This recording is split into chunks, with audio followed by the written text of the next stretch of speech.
Les imagitateurs vous souhaitent la bienvenue au pays de Jenny. Hello, ici Jenny pour les imagitateurs du JDR. On retrouve ce petit temps d'interview, ou plutôt de discussion, avec des invités de qualité. On reçoit ici des personnes qui ont, elles aussi, imagité à leur façon le jeu de rôle classique. Allez, on embarque. Bienvenue au pays de Jenny.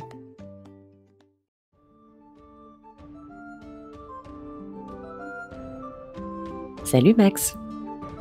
Salut Jenny. Je suis très contente de te recevoir ce soir après nos quelques discussions via les réseaux sociaux. Oui, tout à fait. Je vais te laisser te présenter, si tu es d'accord, nous dire un petit peu qui tu es. Eh bien, qui je suis, c'est une grande question. Déjà, j'habite la planète Terre. Je ne sais pas si tu connais, c'est dans la Voie lactée. Je connais, ça me dit quelque chose du moins. Voilà. Et je suis un être humain, donc je suis ambidextre, je marche sur mes deux pieds, puisque j'ai 4 impadices qu'on appelle des membres. Et je suis très passionné par les cultures, l'univers, les choses qui nous entourent, mais aussi le jeu de rôle. Et le jeu de rôle grandeur nature. Je vois, il semble que c'est ça qui nous ait réunis ce soir à la base. Oui, tout à fait, à la base. Qu'est-ce que je peux dire d'autre? J'habite Bruxelles, que vous connaissez bien, puisque c'est la petite capitale d'un royaume au nord de chez vous. Tout à fait. Et je suis également une personne qui est fort engagée dans les mouvements sociaux, puisque je m'occupe des sans-abri à Bruxelles pour lesquels j'essaie de trouver des logements. Et je suis également papa d'une petite famille avec 4 enfants, une épouse. Une jolie famille alors. Oui, une demi-équipe de foot, comme diraient certains. J'avoue. Bon, au boulot, il faut faire l'autre moitié maintenant. Ah non, ça, on a donné. C'est vrai? Vraiment? Vous arrêtez là? Oui. Ok. Donc nous, effectivement, on s'est rencontrés autour du jeu de rôle. C'est pour ça que tu es là ce soir. Oui. J'ai envie de te poser la question à chaud comme ça. Quels ont été les débuts pour toi par rapport au jeu de rôle? Comment est-ce que tu as rencontré cette activité? Eh bien, c'était mon cercle de guindaille. Donc la guindaille, pour expliquer aux Français, c'est le bizutage en Belgique. Ok. C'est quelque chose qui n'est pas interdit chez nous. Ok. Même si on a eu quelques débordements ces dernières années qui ont été recalés par la justice, et d'autres qui ont dit que, par exemple, dans certains cas, les cercles d'étudiants n'étaient pas responsables de ce qui s'était passé. Mais ça reste une activité que les étudiants font encore, pas en masse, mais en petite quantité dans chaque section d'études. D'accord. C'est là notamment que mes compagnons de fortune et d'infortune qui faisaient du jeu de rôle m'ont invité à en faire après avoir vu Le Seigneur des Anneaux en 2001. Et en 2002, j'ai fait ma première partie dans les terres du milieu. Et c'est comme ça que ça a commencé. Et ça m'a plu, ça m'a intrigué. Et j'ai aussi fait une partie avant cela qui était assez bizarre, où on a joué à 15 à Vampire Mascarade, et au bout de 3 heures, le MJ qui en avait marre nous a tous tués. 15 joueurs? Ouais, il pensait qu'il savait maîtriser, et au final, c'est parti en cacahuète, et c'était une cacophonie incroyable. J'imagine, mais même un MJ très expérimenté avec 15 joueurs. Quel enfer!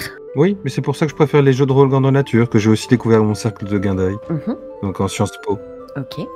Et là, ça a été le premier avatar que j'ai fait avec des amis de l'UNIF, qui était un jeu de rôle grandeur nature qui est arrêté aujourd'hui, qui ne recommencera pas. Ok.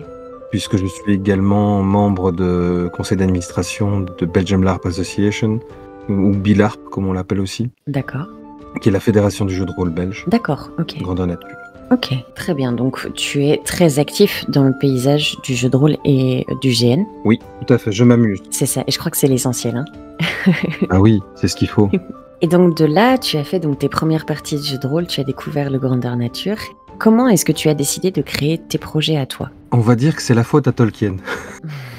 C'est d'en ayant vu Le Seigneur des Anneaux, j'ai inventé un premier univers, et de là j'en ai inventé d'autres. Et puis je me suis mis en 2015 et 2017 à inventer 2 univers bien spécifiques. Okay. L'un est un post-apo qui s'appelle Nucadon, et l'autre est un steampunk fantasy ou fantastique qui s'appelle Baroque.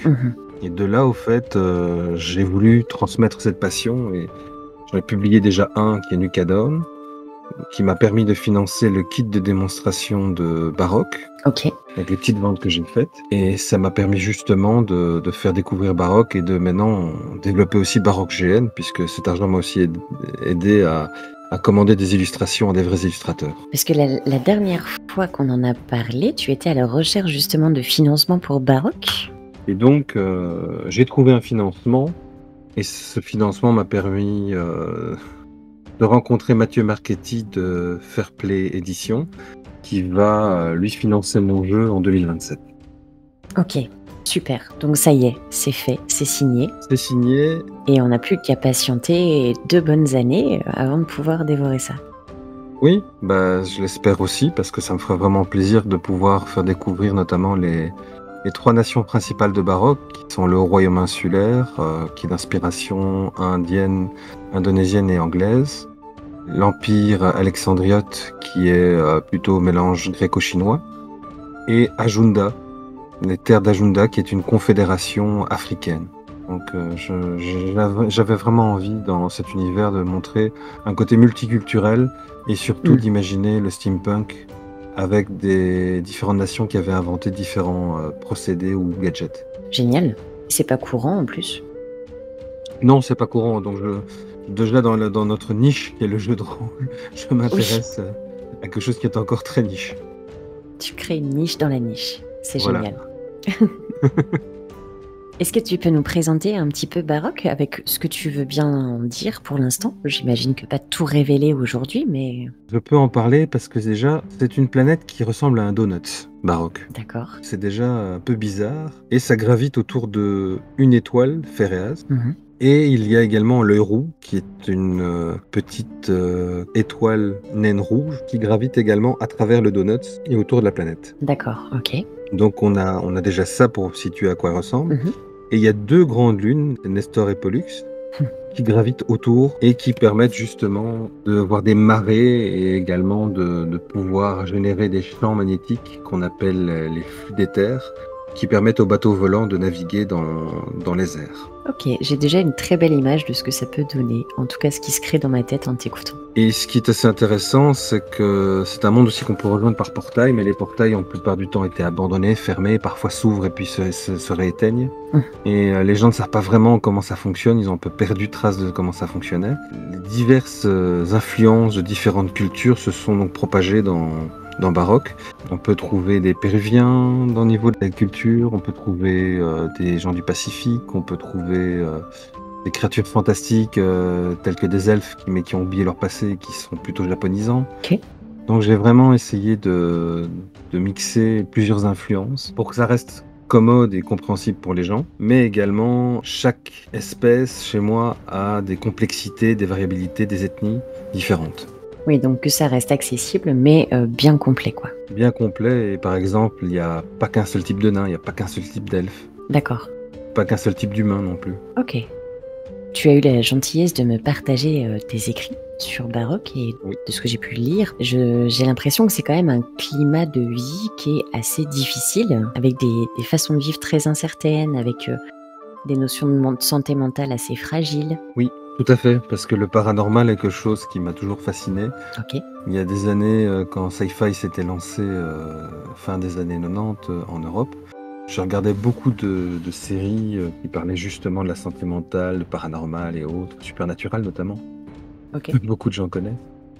Et je me suis inspiré de ça en me disant, mais pourquoi ne pas retourner à quelque chose d'essentiel qui est, dans un monde où la technologie devient de plus en plus moderne, présente, pourquoi ne pas reléguer à la paranoïa tout ce qui est les fées et les créatures mystiques? Ok.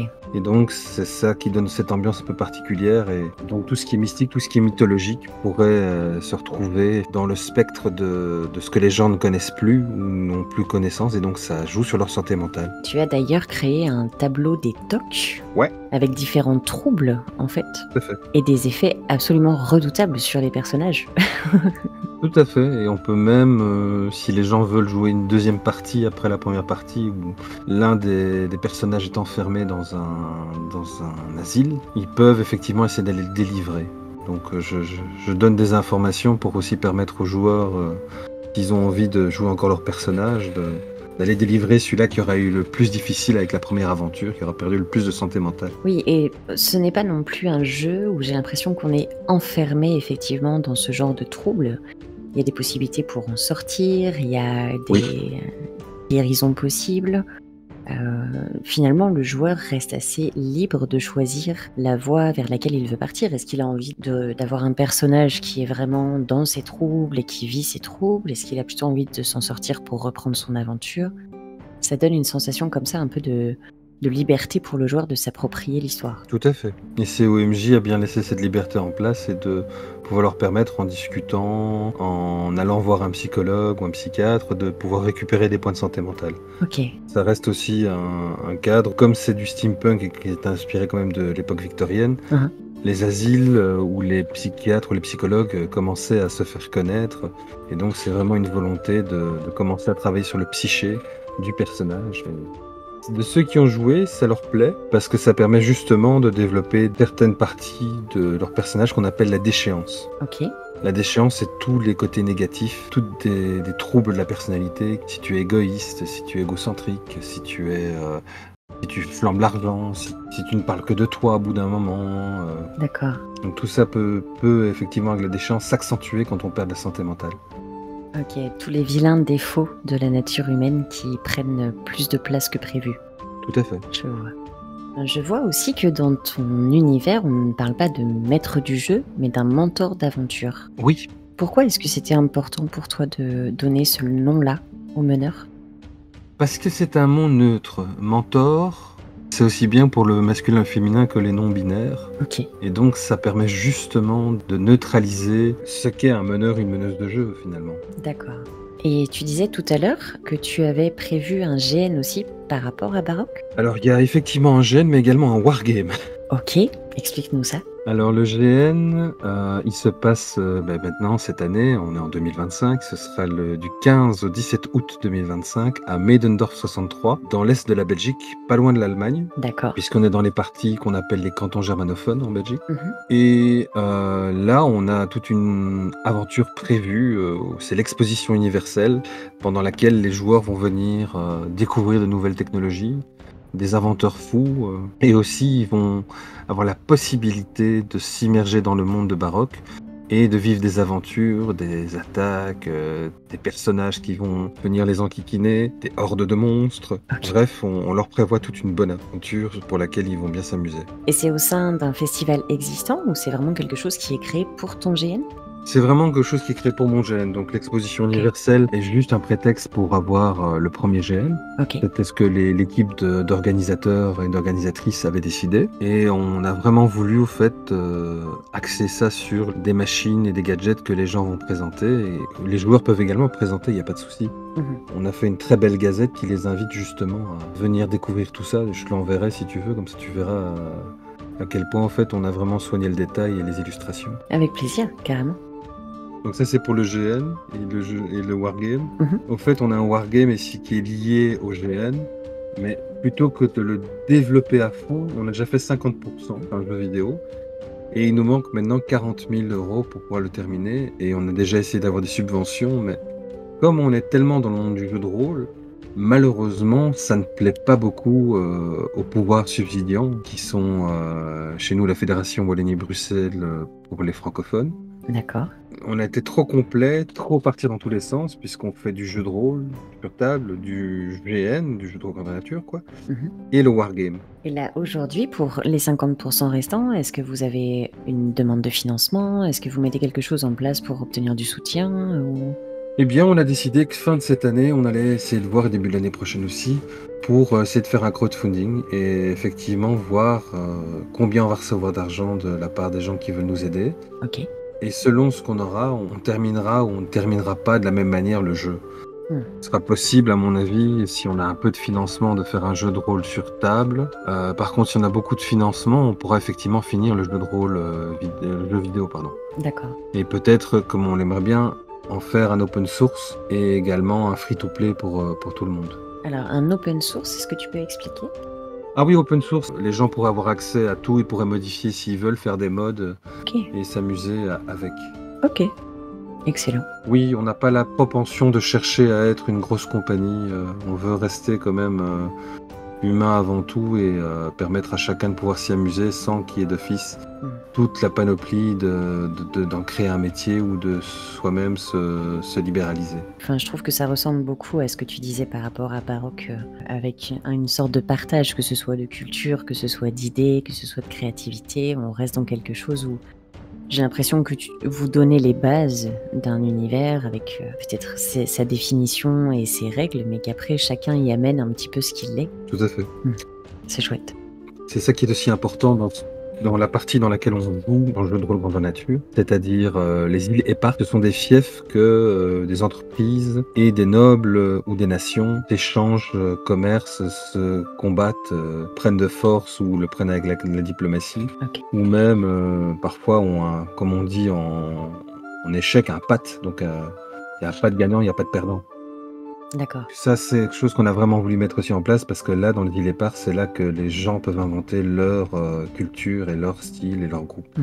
Et j'entends le on depuis tout à l'heure et j'imagine qu'effectivement, aux commandes de tout ça, tu n'es pas tout seul. Vous êtes une équipe, vous êtes une association. Nous sommes une association sans but lucratif. Nous travaillons avec Et encore ASBL, qui est connu pour avoir, dans le monde du GN belge en tout cas, été parmi les premières associations qui faisaient de la sécurité émotionnelle. Et auquel mon équipe et moi, on a rajouté le projet SAFE. Il faut savoir que malheureusement, c'est un sujet qui est grave. Il y a eu des débordements dans certains grandeurs nature en Belgique, comme il y a eu aussi en France. Et on a décidé de vraiment avoir un projet safe pour que tout le monde se sente bien et que surtout on règle les problèmes. Et notamment avec la sécurité émotionnelle, on demande bien aux gens à savoir qui n'ont pas envie de voir, à qui ils veulent pas jouer. Mais également on propose la possibilité de faire la médiation puisqu'on travaille avec une psychologue assermentée. D'accord. Qui est Marie-Ange Gilkens. Et donc qui travaille pour le fédéral en Belgique, mais qui est psychologue elle-même. Et donc c'est vraiment important pour nous de mettre ça en avant et de vouloir vraiment que les choses se passent le mieux possible parce que le consentement est important et on l'a mis fort en avant dans notre jeu de rôle. Et surtout, c'est important qu'on soit là pour s'amuser et pas pour faire des conneries ou carrément faire des choses qui sont poursuivables en justice. Oui, ne pas oublier qu'on est là autour d'un loisir à la base et que c'est pour se divertir malgré toute la passion qu'on peut mettre dedans, ça reste un loisir.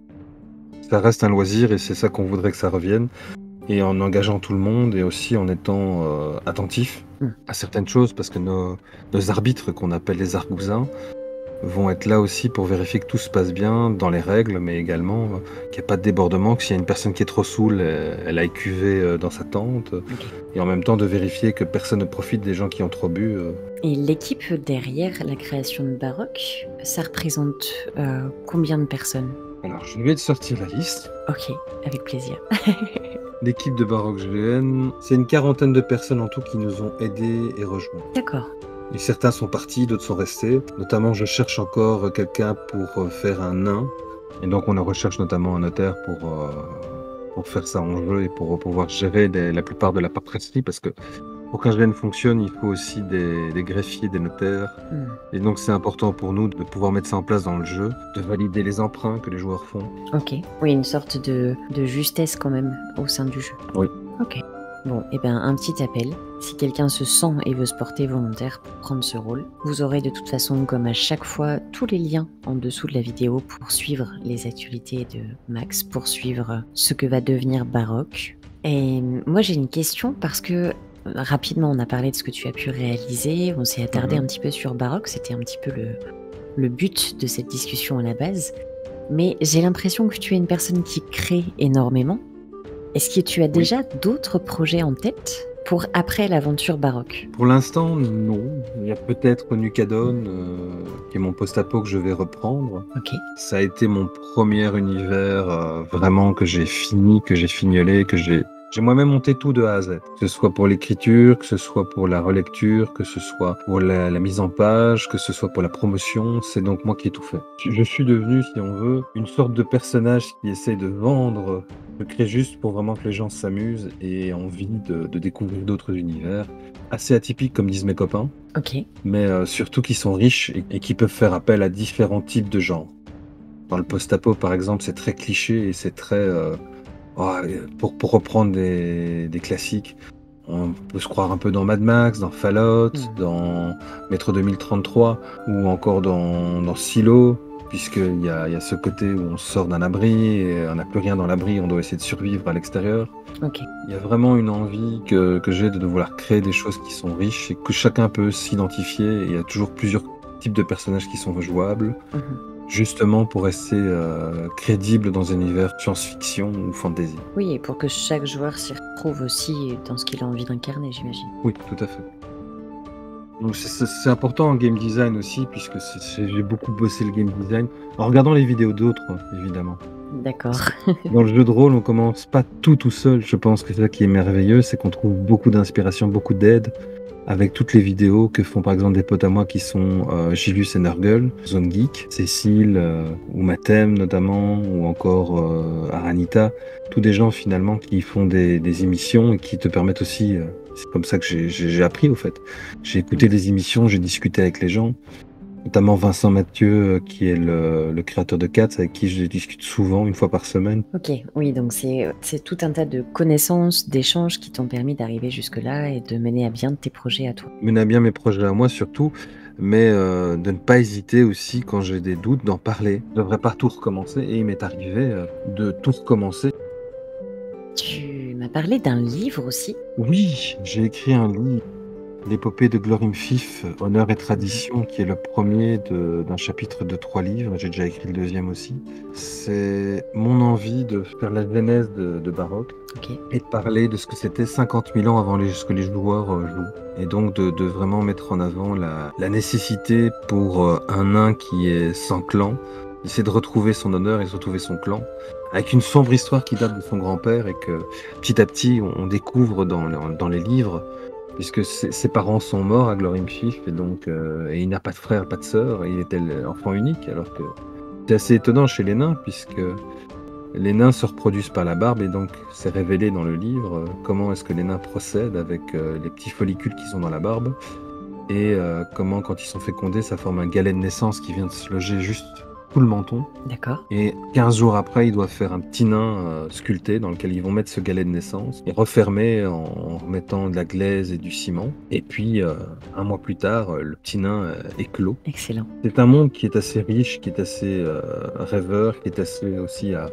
casser des choses ou à révéler des choses que les gens ne s'attendent pas sur les nains.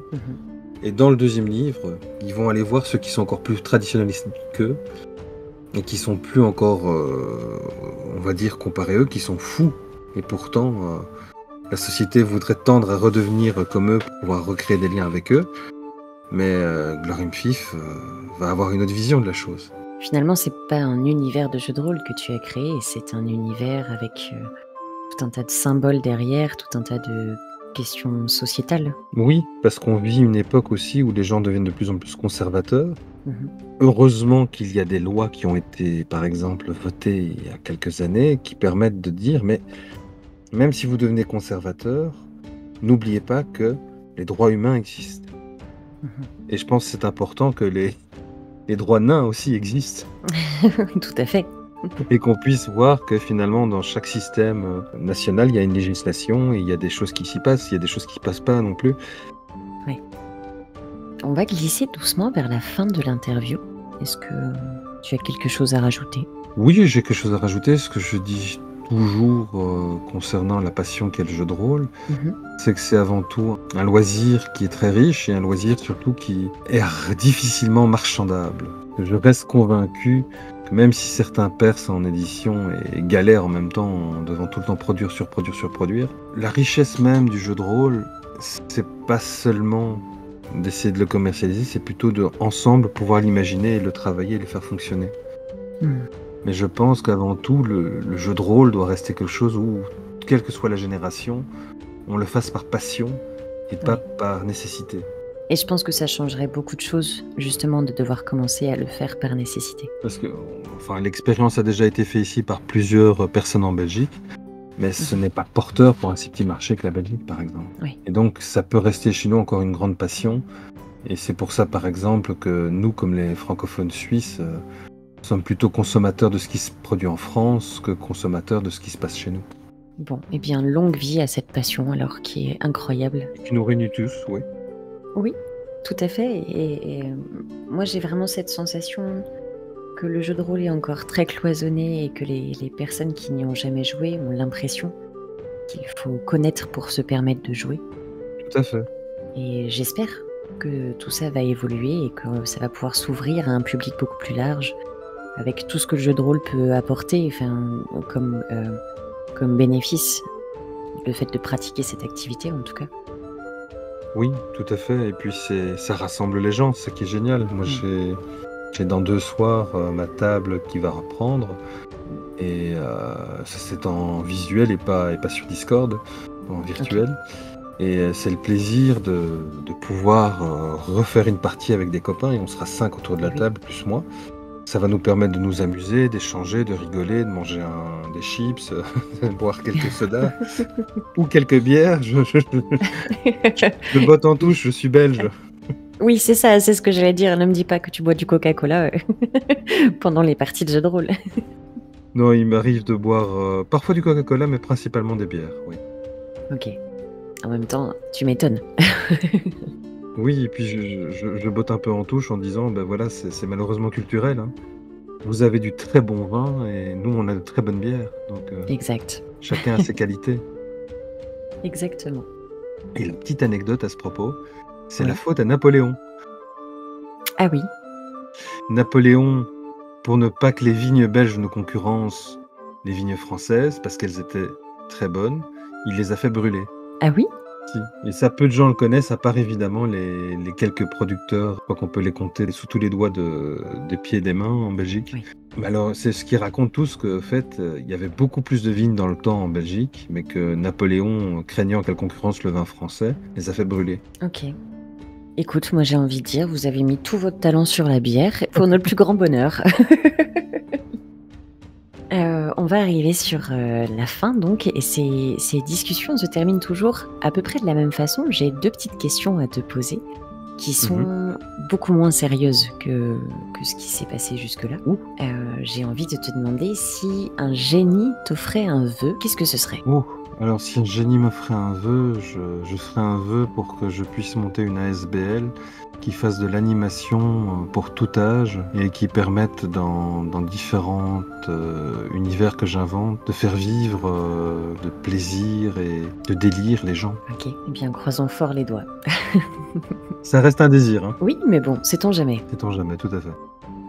Et pour terminer complètement, je vais te demander le mot de la fin. Donc un mot de la langue française, en tout cas un mot francophone, qui te passe par l'esprit là maintenant. Pas forcément ton préféré, pas forcément le plus beau, mais un mot que tu as envie de partager avec les gens qui nous écoutent. Oui, j'en ai un, c'est le bien-être. Ok, très bien. Mais c'est ce qu'apporte le jeu de rôle, grandeur nature, ou jeu de rôle sur table, ou même sur Discord. Je trouve que ça permet aux gens de s'accomplir et surtout de savoir où sont leurs limites, ce qu'ils peuvent apporter comme magie dans le monde, et également pour eux-mêmes, puisque ce bien-être, ça leur permet de s'épanouir. De sages paroles pour clôturer cette discussion. Je te remercie beaucoup Max d'être venu. C'est moi qui te remercie. Et puis à ceux qui nous écoutent, donc comme je disais, vous retrouvez tous les liens sous la vidéo. N'hésitez pas à aller jeter un œil à ce que peut proposer Max, enfin Max et toutes les personnes qui travaillent avec lui bien sûr. Ce sont des univers qui sont absolument fascinants. Je vous encourage à aller voir. Max, merci beaucoup. Je te dis à très bientôt. Bah oui, à très bientôt, bien sûr.